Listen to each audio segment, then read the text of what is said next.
निश्चित ही पूरे देश में जो हवा चल रही है अभी भी, जो 2010 में जो बोलते थे कि मोदी लहर है, मोदी लहर है, मेरे ख्याल से अभी भी वो लहर चल ही रही है। अगर हम ऑटो वाले, रिक्शा वाले या फिर जो बहुत कॉमन मैन है, जो डेली वेजेस वाले जिस टाइप के लोग हैं, उनसे अगर हम बात करें तो ये ध्यान में आता है कि उनको अभी भी मोदी जी ही सेंटर में चाहिए।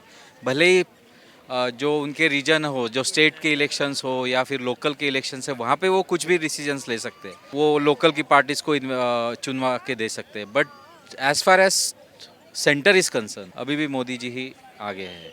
आज हमारी उम्र भी करीब करीब 45 वर्ष की हो चुकी है, लेकिन हमने हमारे बचपन से लेके तो अभी 2014 के पहले तक हमने यही देखा है कि जो मीडिया है, जो जिसमें सिनेमा जगत बोलो और सांस्कृतिक जगत में बोलो, इन्हें ही पहले पद्मश्री से नवाजा जाता था। लेकिन 2014 के बाद में जो एक परिकल्पना देश के सामने, आम नागरिक में सामने जो रखी गई है, वो वाकई में मोदी जी के नेतृत्व में ही रखी गई है, इसमें कोई दो राय नहीं। देश 2014, 2019 और 2024 और 2029 इसमें ही मोदी जी को ही देखना चाहेगा। क्या नाम है सर आपका? मैं डॉक्टर पंकज बागड़े, कहाँ के रहने वाले? मैं महाराष्ट्र अमरावती से आया हूँ जी। महाराष्ट्र अमरावती के आप रहने वाले हैं। सर, क्या लग रहा है अगले साल महत्वपूर्ण चुनाव है, देश को दिशा देने वाला 24 में बीजेपी कांग्रेस सभी तैयारी कर रहे हैं, कौन बना पाएगा सर?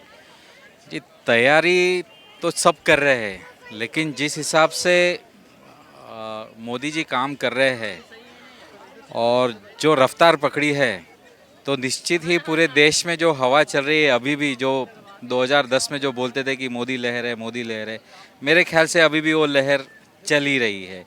अगर हम ऑटो वाले, रिक्शा वाले या फिर जो बहुत कॉमन मैन है, जो डेली वेजेस वाले जिस टाइप के लोग हैं, उनसे अगर हम बात करें तो ये ध्यान में आता है कि उनको अभी भी मोदी जी ही सेंटर में चाहिए।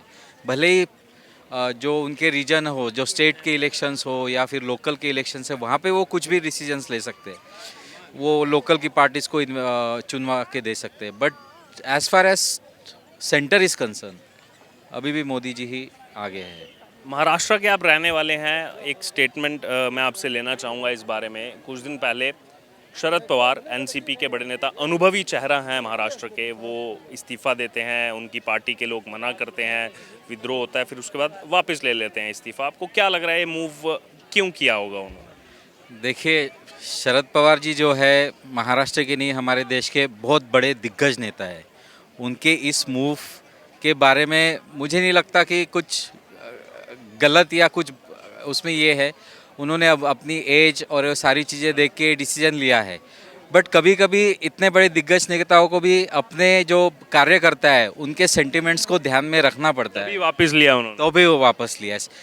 कार्यकर्ताओं का सेंटिमेंट, ये एक पॉलिटिकल लीडर के लिए सबसे इम्पोर्टेंट चीज़ होता है, और मुझे जो लगता है कि उन्होंने इसी वजह से निर्णय वापस लिया, और कोई दूसरा रीज़न नहीं हो सकता। ठीक है, धन्यवाद सर। सर, आपका क्या नाम है? मेरा नाम सचिन डाके है, मैं अमरावती महाराष्ट्र से बिलोंग करता हूँ। अमरावती स्पोर्ट्स के लिए ज़्यादा जाना जाता है, स्पोर्ट्स की बहुत स्टडी होती है। हनुमान व्यायाम प्रचारक मंडल जो यहाँ स्पोर्ट्स का बहुत बड़ा अचीवमेंट है, और वहाँ पर हमारे राज्य से ही नहीं तो देश विदेश से लोग वहाँ पर स्पोर्ट्स के लिए आते हैं, और उसी के लिए अमरावती सुविख्यात है। और उसी के लिए आज जो वहाँ पर के जो हमारे प्रभाकर जी वैद्य है, उन्हें पद्मश्री भी मिला है। क्योंकि ये जो पद्मश्री का जिक्र आपने किया, ये इस पे बहुत डिबेट हो रही है पिछले कुछ दिनों से, कि पहले जो है पद्मश्री ज़्यादा देखा जाता था बॉलीवुड सेलिब्रिटीज़ या ऐसे जो सेलिब्रिटीज़ उनको, लेकिन अब ऐसे लोग जिन्होंने अपने सामाजिक जीवन में इतना काम किया लेकिन उनको कोई लाइमलाइट में नहीं आए, कभी मीडिया में नहीं आए, कभी अखबारों में नहीं आए, वो लोग निकल करके आ रहे हैं, उनको राष्ट्रपति भवन, सामने ही राष्ट्रपति भवन है, वहाँ आकर के पद्म सम्मान दिए जा रहे हैं। देखिए सर, आज हमारी उम्र भी करीब करीब 45 वर्ष की हो चुकी है, लेकिन हमने हमारे बचपन से लेके तो अभी 2014 के पहले तक हमने यही देखा है कि जो मीडिया है, जो जिसमें सिनेमा जगत बोलो और सांस्कृतिक जगत में बोलो, इन्हें ही पहले पद्मश्री से नवाजा जाता था, साथ ही जो नेता है, नेताओं को। लेकिन आज जब से 2014 के बाद में जो एक हवा बनी है, 2014 के बाद में जो देश को सही में जो नेतृत्व मिला है, उस नेतृत्व में हमारे देश के ऐसे ऐसे हीरो को हमने सामने देखा है कि हम कल्पना भी नहीं कर सकते। बीच में जैसा कि मैं उनका नाम तो नहीं जाऊंगा, उन्होंने पेड़ों के लिए एक नई संजीवनी बनाई थी, यानी आज उन्हें पेड़ दाता बोल के उनका सम्मान किया जाता है। साथ ही अभी पिछले समय में एक जो बहुत ही बुजुर्ग थे, वो बिना चप्पल के आके वहाँ पर पद्मश्री ले लेते। जैसा हमें जो हमारी आंखों ने जो देखा, वाकई में पद्मश्री के लायक ये लोग हैं। पद्मश्री मतलब एक हमारे देश का एक सर्वोच्च सम्मान है, वो सम्मान उन्हीं को देना चाहिए। ये बात उतनी सत्य है कि पहले के तुलना में और अभी के तुलना में जो पद्मश्री की एक जो परिभाषा कहीं ना कहीं देश ने बदली है, ये बहुत ही अच्छी बात है कि पद्मश्री वाकई में जिन्हें जो देश के लिए कुछ करने का जज्बा रखते हैं, जिन्होंने देश को कुछ तो भी समर्पित किया है, उन्हें ही पद्मश्री से नवाजा सोसाइटी में बदलाव लाया है। मतलब बिल्कुल बिल्कुल बिल्कुल बिल्कुल बिल्कुल डेफिनेट बिल्कुल, यानी पद्मश्री की परिभाषा बदल चुकी है। पहले नहीं तो हम देखे हैं कि कैसा सिनेमा जगत के लोगों को, ऐसे ऐसे लोगों को जो आधे वेशभूषा में भी अपना लोगों के सामने प्रतिभा रखते थे, उन्हें भी पद्मश्री मिलता था। लेकिन वाकई में आज सही में देश बदल रहा है, ये तो जरूरी है। क्योंकि 2000 ऐसा नहीं कह सकते कि 70 साल पहले नहीं बदला है, लेकिन 2014 के बाद में जो एक परिकल्पना देश के सामने, आम नागरिक में सामने जो रखी गई है, वो वाकई में मोदी जी के नेतृत्व में ही रखी गई है, इसमें कोई दो राय नहीं है। सिनेमा का जो आपने जिक्र किया, पहले बॉलीवुड को जो है इतना ज़्यादा जाना जाता था, अब कहीं ना कहीं ये सच्चाई हम देख रहे हैं, हल्का सा डाउनग्राफ आया है पिछले 2-3 सालों में।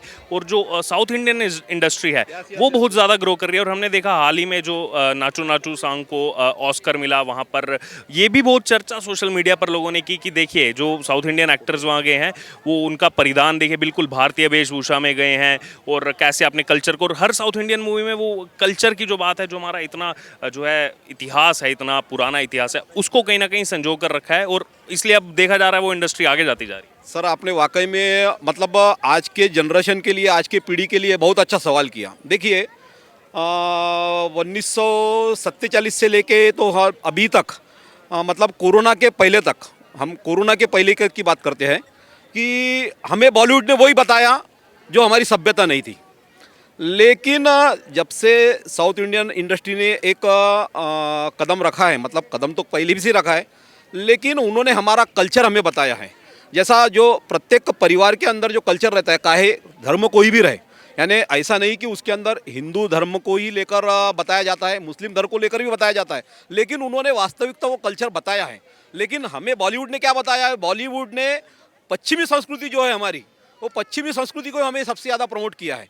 हमारी संस्कृति को उन्होंने दूर रख दिया है, लेकिन पश्चिमी संस्कृति को ही हमारे आगे बढ़ाते बढ़ाते बढ़ाते आज हमारी जो पीढ़ी है, हमारे जो पहले आने वाली जो पीढ़ी है, आने वाली पीढ़ी को हम क्या देंगे? ये पश्चिमी संस्कृति। लेकिन टॉलीवुड ने जो हमें दिया है, टॉलीवुड ने आज एक से एक जो नायक टॉलीवुड के सामने आ रहे हैं, जो वो सभ्यता बताते हैं, वो कहीं ना कहीं वो सभ्यता हम सभी युवा वर्गों के लिए भी एक आकर्षण का केंद्र बन रहा है और देश के लिए भी बन रहा है, इसमें कोई दो राय नहीं है। एक आखिरी कमेंट, अब इससे वापस पॉलिटिक्स में अगर आए, अगले साल 24 में किसको देखना चाहते हैं प्रधानमंत्री पद पर? किसकी सरकार बनेगी, क्यों? सर, 2024 का जो जेन्युइन प्रश्न है, देखिए अभी हाल ही में 2 दिन बाद कर्नाटक चुनाव भी है, इसमें कोई दो राय नहीं है, आने ख्याल में, और 13 तारीख को उसका रिजल्ट भी आएगा। लेकिन 2014 की जो न्यू है, वो 2014 की न्यू रखना यहाँ से शुरू हो चुकी है। देश 2014, 2019 और 2024 और 2029 इसमें ही मोदी जी को ही देखना चाहेगा। 29 तक के बाद? यस यस यस, बिल्कुल डेफिनेट, इसमें कोई दो राय नहीं है। क्योंकि देश को जो चाहिए, रोटी कपड़ा मकान, प्रधानमंत्री घरकुल आवास योजना शुरू की है, शौचालय सेवा, यानी करीब करीब देखिए, जब प्रधानमंत्री कार्यालय से कोई भी जब स्कीम जाती है, तो वहाँ पर जाति पंथ भेदभाव ये नहीं देखा जाता है। वहाँ पर जो नीचे से तबके से लेके जिस तबके को इसकी जरूरत है, उस तबके तक वो चीज़ पहुँचती है। राजीव गांधी जी ने बताया था कि हम देश में 1 रुपया तो भेजते हैं, लेकिन 15 पैसे ही पहला पहुँचता है। लेकिन मोदी जी के समय ऐसा नहीं हो रहा। 1 रुपया जब जा रहा है, तो 1 रुपया ही जो प्रत्येक जो घटक है, वो प्रत्येक घटक तक 1 रुपया ही पहुँच रहा है। इसीलिए देश का जो भी भाव है, देश का जो भी आज हवा चल रही है, ये डेफिनेट यह मोदी जी के फेवर में ही है। और 2024 क्या 2029 तक भी मोदी जी यहाँ पर रहेंगे। और उसके बाद में तैयार हो ही रही है एक पीढ़ी, आपने उत्तर प्रदेश देखा ही है, वो तैयार हो रही है। ये देखिए, मैं गुजरात इलेक्शन 2.5 महीना रहा, कर्नाटक इलेक्शन चल रहा है, बहुत लोगों से बात हुई। इतने इस देश में राज्य हैं, यहाँ पर अगर बात की यूनियन टेरिटरी है, लेकिन हर एक की जुबान पर योगी आदित्यनाथ का नाम आ जाता है। देखिए, राम जी ने जब सीता मैया को लंका में जाकर लेकर आया, लेकिन प्रभु राम जब गए थे तो हनुमान जी के बगैर अधूरे थे। ये तो इसमें कोई डेफिनेट नहीं है, क्योंकि हमारा कल्चर है। आज उसी तरह योगी जो काम कर रहे हैं, मैं हनुमान जी की उपासना तो नहीं दे पाऊंगा, इसमें कोई दो राय नहीं, क्योंकि वो प्रभु है। लेकिन जिस देश को जिसकी ज़रूरत है, क्या है कि अगर मोदी जी के जैसे आगे पीछे कोई भी नहीं है, उन्होंने सिर्फ उनको देश के लिए ही काम करना है, वैसे ही योगी जी को भी केवल और केवल देश के लिए ही काम करना है। आज हमने कुछ टीवी के इंटरव्यू में देखा होगा, आज उनकी जो बहन है, आज उनकी बहन आज भी वो फूलों की दुकान ही सजाती है, जबकि एक वो प्रदेश के मुख्यमंत्री है। हमने तो बहुत से पीढ़ियों ने देखा है कि अगर एक सादा सा अगर कारपोरेटर भी बन जाता है तो उसकी 4 पीढ़ी बनाकर खा सकती है, इतना वो पैसा जमा लेता है। लेकिन यहाँ पर जो आज योगी जी जो काम कर रहे हैं, योगी जी केवल और केवल देश के लिए जो उचित है, राज्य के लिए जो उचित है, उसके लिए काम कर रहे हैं। उनका भाव केवल और केवल ये इतना ही है कि अगर देश की तरक्की अगर करना है तो सबसे पहले जो सामान्य नागरिक है, सामान्य नागरिक तक की जो सुविधा है, सामान्य नागरिक तक की जो ज़रूरत है, वो ज़रूरतों को पूरा किया जाए। मैं थोड़ा सा मराठी में करना चाहूँगा की आमच्या मराठी भाषेत एक म्हण आहे, केल्या न होत आहे रे, आधी केलेच पाहिजे। तर आज मोदी आणि योगी हे देशाचे 2 अनमोल रत्न आहे। म्हणजे जसं पिक्चरमध्ये राम आणि लखन, तसेच योगी देशामध्ये योगी आणि मोदी 2029 पर्यंत 100% मोदीजी नेतृत्व करण, आणि त्याच्यानंतर आमची अशी भावना आहे का याच्यानंतर 2019 नंतर योगीजीने सुद्धा या देशाचं नेतृत्व केलं पाहिजे।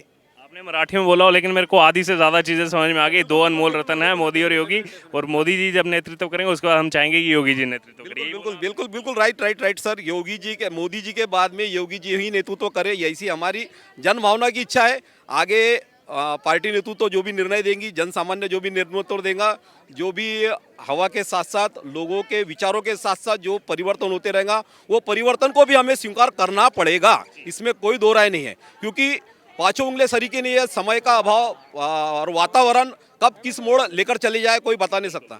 ऐसा कि आपने अभी थोड़ी देर पहले बताया था कि महाराष्ट्र में जो उछाल आया, ये महाराष्ट्र में उछाल 2024 का ही परिवर्तन था, इसमें कोई दो राय नहीं। क्योंकि महाराष्ट्र के हमारे जो दिग्गज नेता है शरद चंद्र जी पवार, ये हवा के रुख के साथ चलते हैं। क्योंकि यूपीए 1 यूपीए 2 में उनका प्रकोप देखा है, और वो अगर महाविकास आघाड़ी ना बनती तो शरद पवार कहीं ना कहीं आज पार्टी अस्तित्व खत्म हो जाता था। लेकिन महाविकास आघाड़ी बनने के बाद में शरद पवार ने जो जिस तरह से महाराष्ट्र में नेतृत्व किया, वो वाकई में बहुत अच्छा नेतृत्व किया।